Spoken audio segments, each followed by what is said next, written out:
Good morning students.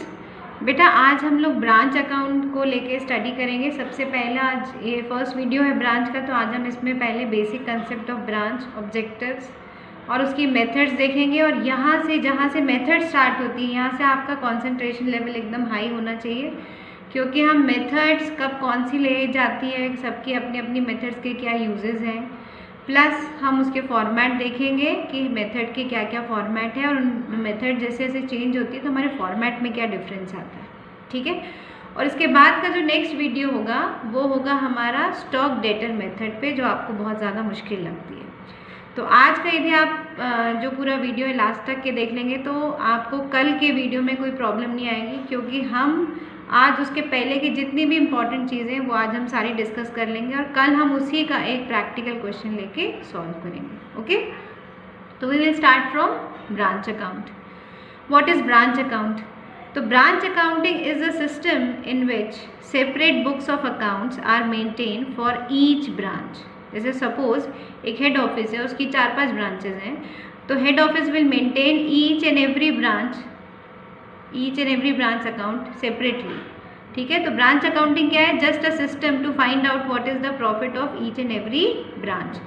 तो ये हमें मतलब हमारा ऑब्जेक्टिव क्या निकला इसका, वाई वी आर कंसिडरिंग और वाई वी आर मेंटेनिंग और why we are preparing branch account. The objectives of branch account is mainly to know the profit and loss of each branch.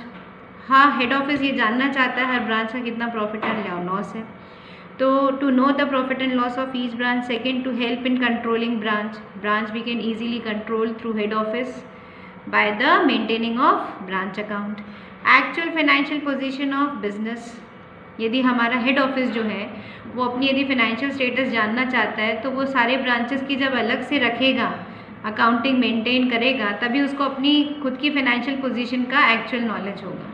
ठीक है। And find the requirement of goods and cash of each branch. Her branch में कितने cash की requirement है, हर branch में कितना goods की requirement होती है, ये जब हम सेपरेट अकाउंटिंग रखते हैं ईच एंड एवरी ब्रांच की, तो हमें बहुत इजीली फाइंड आउट हो जाता है कि requirement of goods and cash of each branch. Then increase the efficiency of the branch.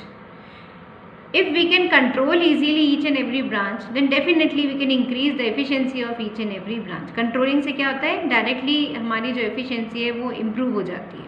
ठीक है। तो कंट्रोलिंग जहाँ वर्ड आता है वहीं एफिशिएंसी भी आ जाती है। तो ऑब्वियसली व्हेन वी मतलब branch accounting helps in controlling branch, तो definitely it will increase the efficiency of the branch also. And last objective is to requirement of law. हमारा लॉ ये कहता है, कंपनी एक्ट जो 2013 है वो ये कहता है कि आपको हर इसकी अकाउंटिंग करनी चाहिए, इसलिए हम ब्रांच अकाउंट भी सेपरेटली मेंटेन करते हैं, ताकि जो अकाउंटिंग वाला जो मतलब मैंडेटरी जो है हमारे लिए वो हम फुलफिल कर सकें। ठीक है। अब ये जो अकाउंट मेंटेन करना है हमें ब्रांच अकाउंट, इसको मेंटेन करने के हमारे पास में मेथड्स हैं अलग, और यहीं से हमारा जो प्रैक्टिकल पार्ट है वो स्टार्ट हो जाता है। तो मेथड्स क्या क्या है? सबसे पहली जिसको हम कहते हैं सिंपल सिस्टम और डेटर मेथड। देखिए, सिंपल सिस्टम जो मेथड है इसमें हम सिर्फ कैश ट्रांजैक्शन करते हैं और हम क्या मेंटेन करते हैं? Only branch account. We'll maintain only branch account. और ये ब्रांच अकाउंट कैसा अकाउंट होता है? एक नॉमिनल अकाउंट होता है। ठीक है। ब्रांच अकाउंट कौन सी कैटेगरी का अकाउंट है? नॉमिनल अकाउंट होता है। और सिंपल सिस्टम में क्या होता है? केवल कैश ट्रांजेक्शन्स होते हैं, क्रेडिट ट्रांजेक्शन्स नहीं होते। Debtor system. डेटर सिस्टम में क्या होता है कि हमारी ब्रांच जो होती है उसको लिबर्टी होती है कि वो सेल कैश भी कर सकता है और क्रेडिट भी कर सकता है। तो डेटर सिस्टम वहाँ पर मेंटेन किया जाता है। तो इस केस में डेटर जो है that is your personal account. ये जो छोटी छोटी चीज़ें हैं बेटा ये MCQ में पूछी जाती है और यही आप लोग गलत करते हैं। ठीक है। तो ब्रांच अकाउंट कैसा है, किसका एग्जाम्पल है? नॉमिनल अकाउंट का। और डेटर्स जो होते हैं वो पर्सनल होते हैं, पर्सनल अकाउंट होता है। ठीक है। तो कई बार हम देखते हैं कि हम सिर्फ ब्रांच अकाउंट बना रहे हैं, हमें डेटर्स अकाउंट बनाने की रिक्वायरमेंट नहीं थी। तो वो क्वेश्चन जनरली कौन से होंगे? जहाँ पर सिर्फ कैश सेल हो रही होगी। ब्रांच को क्या लिबर्टी है कि वो सिर्फ कैश सेल करेगा, लेकिन जहाँ हम ब्रांच को कैश और क्रेडिट दोनों मोड में सेल की लिबर्टी देते हैं वहाँ हमारा डेटर्स अकाउंट भी बन जाता है। ठीक है। लेकिन ये दोनों ही जो मेथड्स हैं जिसको हम सिंपल या डेटर मेथड कहते हैं, ये दोनों ही स्मॉल साइज ऑफ बिजनेस के लिए एप्लीकेबल होती हैं और जहाँ पर कैश और क्रेडिट दोनों ट्रांजेक्शन्स होते हैं वहाँ पर we can apply debtor system also. और जहाँ सिर्फ कैश होता है वहाँ we have to maintain only branch account, no need to maintain the debtor system because debtors are created due to credit sale. जब क्रेडिट सेल ही नहीं है तो डेटर्स का तो सवाल ही नहीं होता। क्लियर है? तो ये मैं आपको इसलिए बता रही हूँ कि क्वेश्चन पढ़ के आपको समझ में आना चाहिए कि इस क्वेश्चन में क्या क्या रिक्वायरमेंट हो सकती है। ठीक। Second method is final account system. Final account system में हमें ये ध्यान रखना है कि prepare on cost price only. जो फाइनल अकाउंट में हमारा जो कॉस्ट के जो गुड्स के आइटम है वो हमेशा किस पे शो होंगे बेटा? कॉस्ट प्राइस पे। ये आपको इसमें ध्यान रखना है। If we are applying, if we can find out the profit और loss of the each branch through final account system then we have to maintain our stock on cost price only. ठीक है। Third है हमारा जो आपके लिए सबसे बड़ा क्वेश्चन मार्क है, that is stock debtor method. इसी को ही बेटा हम एनालिटिकल मेथड भी कहते हैं। इसी का सेकेंडरी नेम क्या है? Analytical method. ये इसलिए बता रही हूँ कि क्वेश्चन में कई बार ऐसे पूछ लेते हैं तो बच्चे सोचते हैं कि ये तो आउट ऑफ कोर्स है। ये आउट ऑफ कोर्स नहीं है। ठीक है। तो जनरली लेकिन हम लोग यूज़ क्या करते हैं? Stock debtor method. देखिए स्टॉक डेटर मेथड और ऊपर भी हम डेटर मेंटेन कर रहे थे, यहाँ भी डेटर्स अकाउंट बनता है, यहाँ पर स्टॉक अकाउंट बनता है। एक्चुअली स्टॉक डेटर जो सिस्टम होता है ये वहाँ पर एप्लीकेबल होता है जहाँ पर हमारा जो पहली बात तो ये मेथड कैसी है, बहुत ही इलेबोरेट, मतलब एक एक चीज़ का माइन्यूट अकाउंट बनाया जाता है। ऐसे करके हम मोस्टली इसमें 6 अकाउंट मेंटेन करते हैं। ठीक है। और ये स्टॉक डेटर मेथड कहाँ पर एप्लीकेबल होती है? जहाँ पर ब्रांच का जो टर्नओवर है वो कैसा होता है? बहुत ज़्यादा होता है। जब बहुत ज़्यादा टर्नओवर होता है तो उसको एक एक चीज़ की सेपरेट उसको अकाउंटिंग करनी पड़ती है। स्टॉक है तो स्टॉक अकाउंट अलग से बन रहा है ना, एक्सपेंसेस का अकाउंट अलग से बन रहा है। और जहाँ पर हमारा टर्नओवर कम होता है या जहाँ हमारा एरिया कम होता है तो हम इससे सिंपल सिस्टम या डेटर मेथड से उसको सॉल्व कर लेते हैं। तो स्मॉल साइज़ और लार्ज साइज़ ऑफ बिजनेस के कारण हमारी मेथड जो है वो चेंज हो जाती है। मतलब मैं आपको ये बताना चाह रही हूँ कि जो स्टॉक डेटर मेथड है वो कुछ अलग नहीं है। उसमें भी हम निकाल क्या रहे हैं? ब्रांच का प्रॉफिट ही कंप्यूट कर रहे हैं, लेकिन अलग अलग अकाउंट बना के। क्यों? क्योंकि हमारा जो बिज़नेस का साइज़ है वो बहुत ज़्यादा है, या हम कहते हैं हमारा टर्नओवर बहुत ज़्यादा है। मेथड कैसी है? बहुत ही माइन्यूट उसमें एनालिसिस किया गया है एक एक सेपरेट चीज़ों का। और जहाँ पर क्या होता है कि हेड ऑफिस को अपनी ब्रांच पे कंट्रोलिंग बहुत कैसी रखनी होती है? हाई डिग्री ऑफ कंट्रोलिंग रखनी होती है।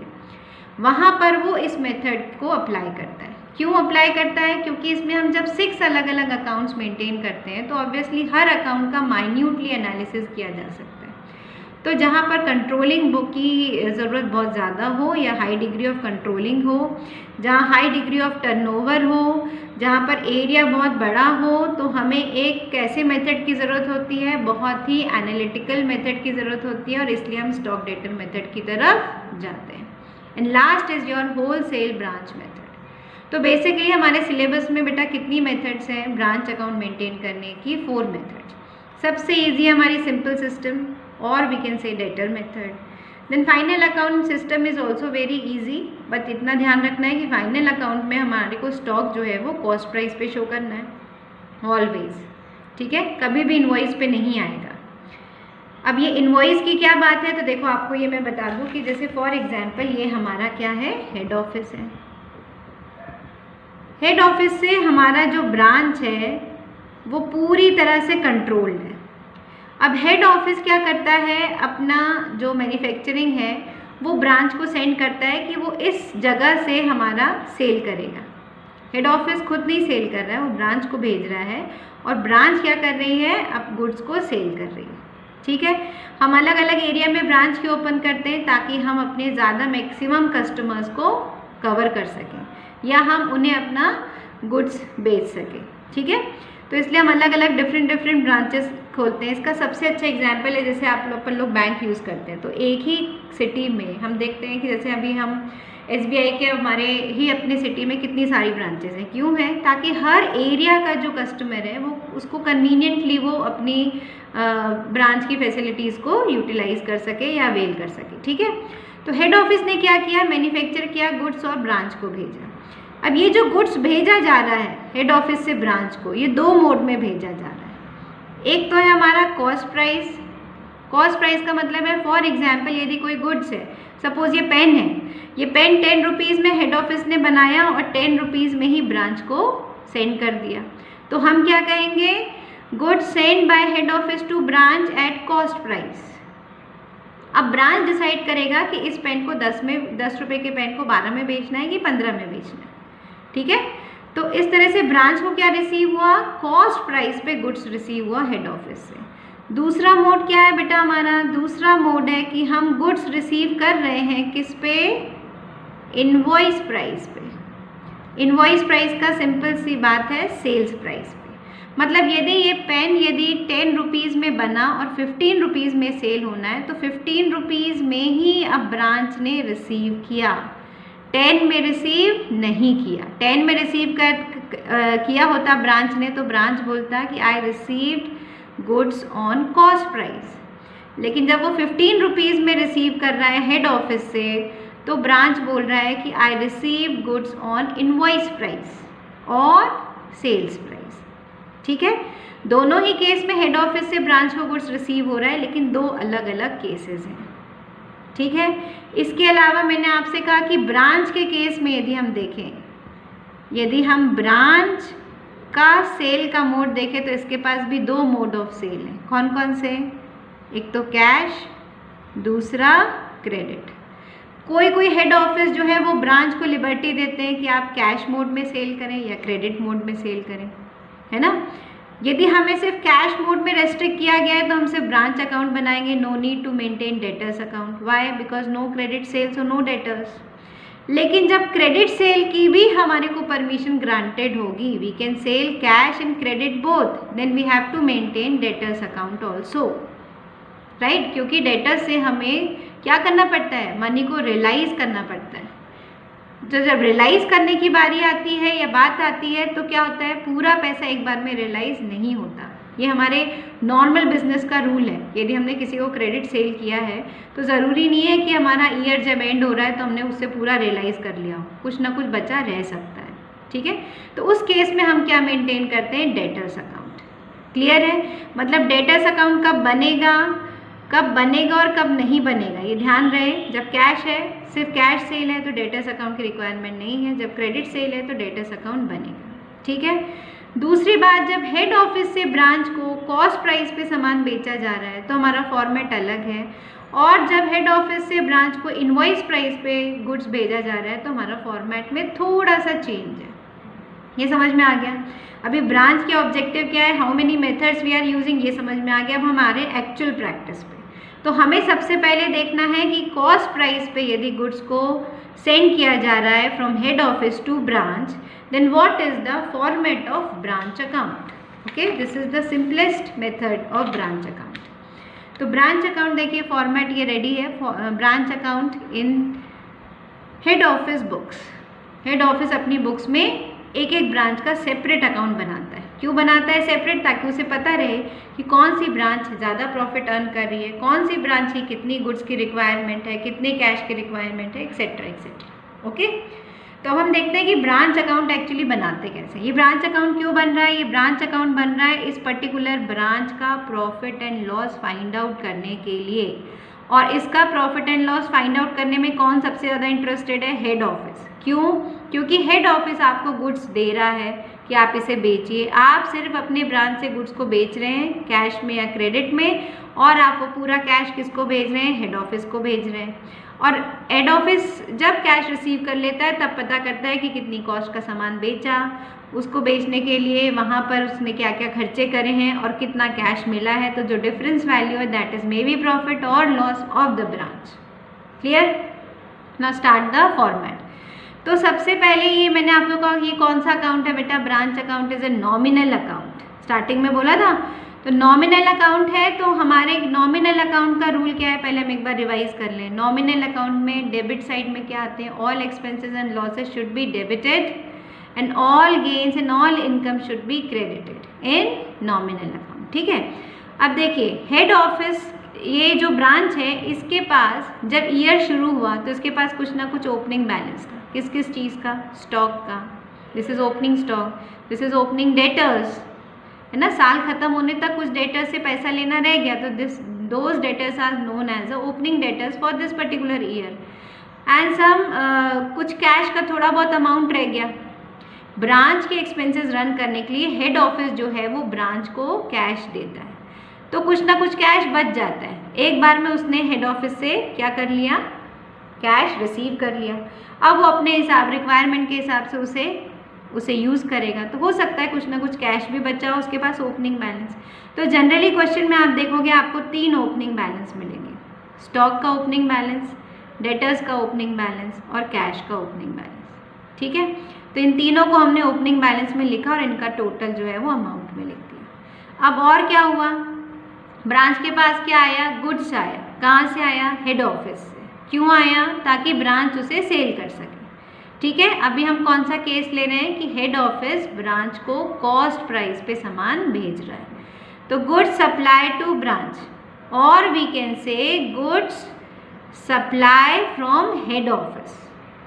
किसी किसी बुक में यहाँ लिखा मिलेगा goods supply from head office, किसी किसी बुक में मिलेगा गुड्स सप्लाई टू ब्रांच। बात एक ही है, ब्रांच को गुड्स रिसीव हो रहा है फ्रॉम हेड ऑफिस।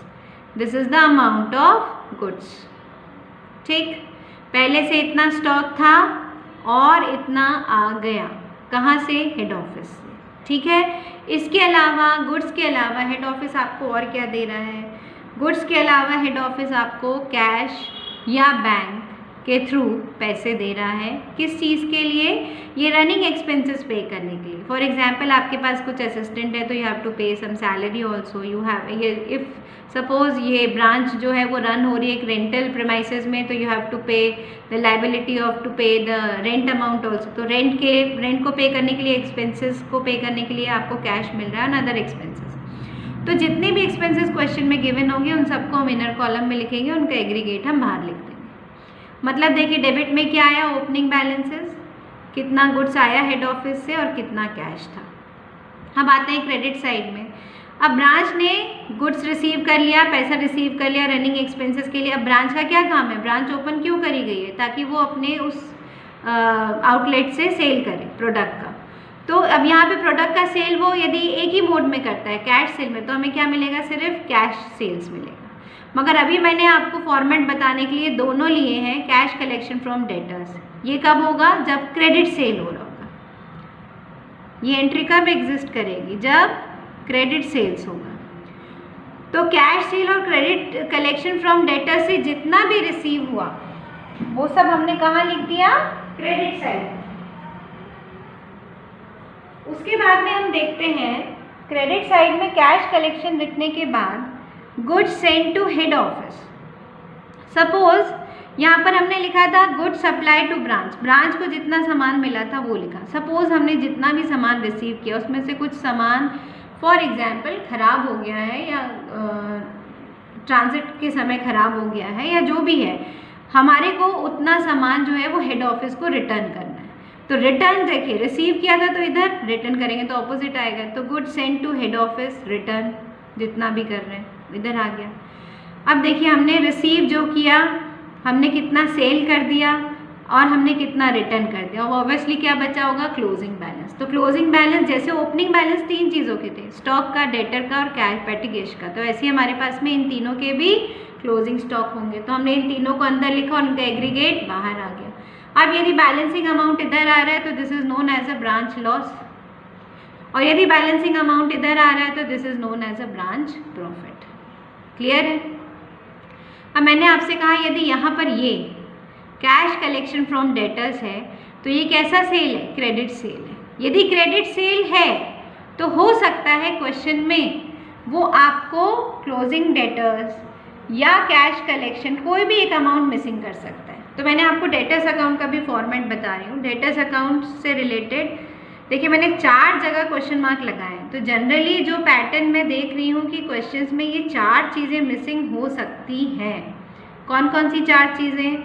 या तो वो ओपनिंग बैलेंस नहीं बताएगा, या वो क्लोजिंग बैलेंस नहीं बताएगा, या तो वो ये अमाउंट नहीं बताएगा, या वो ये अमाउंट नहीं बताएगा। तो सबसे पहले समझ लें कि ये डेटर्स अकाउंट बनना कैसे। Debtors account is a personal account, ठीक है ना। तो हम इसमें देख रहे हैं कि जो पर्सनल अकाउंट है डेटर्स इज एसेट ऑल्सो, तो asset shows always debit balance. तो सबसे पहले क्या हुआ देखिए, to balance brought down opening balance, जितना भी आपके डेटर्स का ओपनिंग बैलेंस होगा क्वेश्चन में गिवन होगा उसको सबसे पहले आप डेबिट में लिखेंगे और उसी के नीचे लिखेंगे क्रेडिट सेल्स अकाउंट। यहाँ पर ही क्यों लिखेंगे इसी के नीचे, because due to credit sale debtors are increasing, हमारे डेटर्स जो है वो इंक्रीज हो रहे हैं, हम जितनी ज़्यादा क्रेडिट सेल कर रहे हैं उतने ज़्यादा हमारे डेटर्स इंक्रीज हो रहे हैं। तो ये हमारे स्टार्टिंग के डेटर्स थे और ये due to credit sale increase हो गए। तो ऑब्वियसली जब प्लस होना होता है तो उसी साइड लिखेंगे, तो ऑब्वियसली ये कहाँ आएगा, डेबिट साइड में क्रेडिट सेल। और तीसरा अमाउंट क्या लिखा है मैंने, बिल्स रिसीवेबल डिसऑनर अकाउंट। मान लीजिए कोई डेटर है, फॉर एग्जाम्पल ले लेते हैं ए, मिस्टर ए हमारे डेटर थे, इनको हमने 5000 रुपीज़ का क्रेडिट सेल किया था। इन्होंने हमें बिल्स रिसीवेबल के फॉर्म में दे दिया था कि हम आपको क्या करेंगे, 4000 का बिल्स रिसीवेबल दिया था और 1000 इन्होंने कैश पेमेंट कर दिया था। अब ये 4000 का जो बिल्स रिसीवेबल है जैसे ही हमको मिला तो हमने वी आर वेरी पॉजिटिव, हमने मान लिया कि भाई ये 4000 रुपये हमें मिल जाएंगे और हमने अपने डेटर्स की लिस्ट से इनका नाम काट दिया।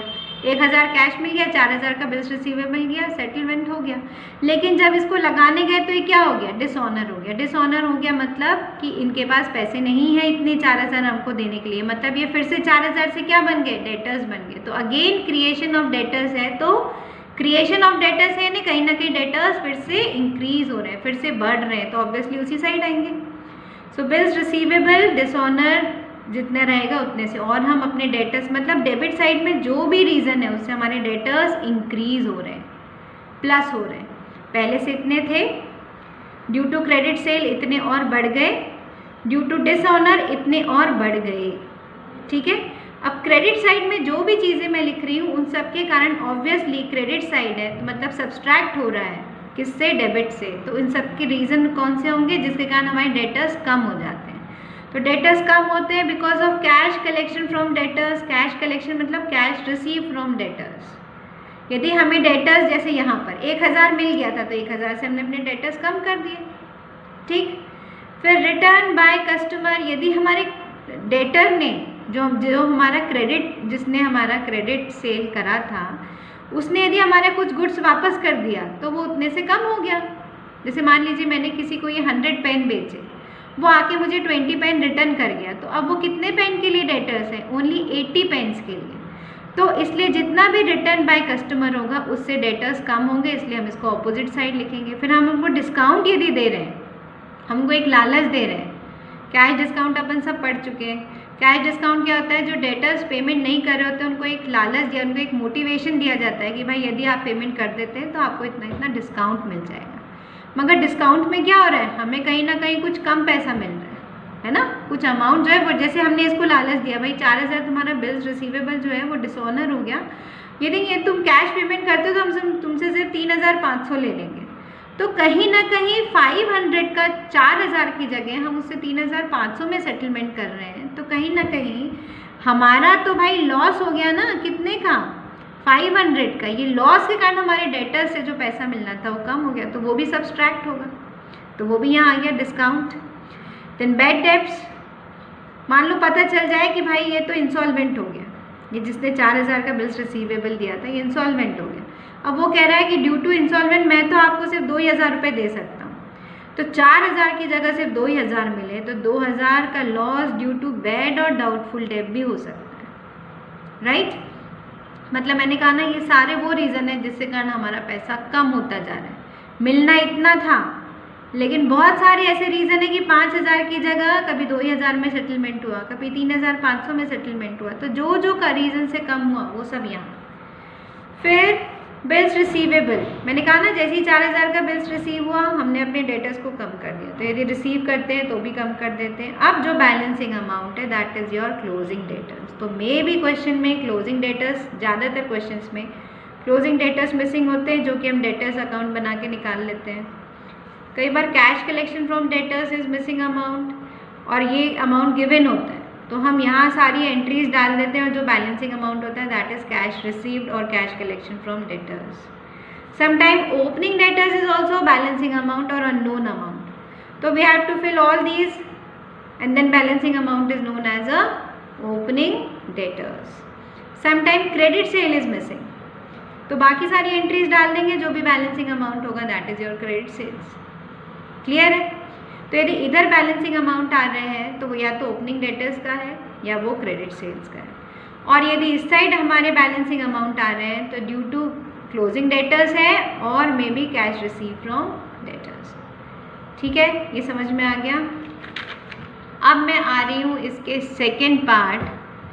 मुझे लग रहा है कि ये ज़्यादा हो जाएगा. कल मैं आपको सिर्फ सेकेंड पार्ट इनवॉइस वाला है जो है वो मैं आपको एक क्वेश्चन के थ्रू बताऊंगी. यदि इनवॉइस, ये तो भी आज जो अपन ने फॉर्मेट लिया है, ये हमें गुड्स किस पे मिल रहे थे? कॉस्ट प्राइस पे मिल रहे थे. हमारा सेकेंड केस, यदि हमें गुड्स किस पे मिले? इनवॉइस प्राइस पे. तब ये ब्रांच अकाउंट कैसे बनेगा? तब ये प्रॉफिट और लॉस ऑफ ब्रांच अकाउंट कैसे निकलेगा? ये हम नेक्स्ट वीडियो में देख लेते हैं. ओके, थैंक यू बेटा.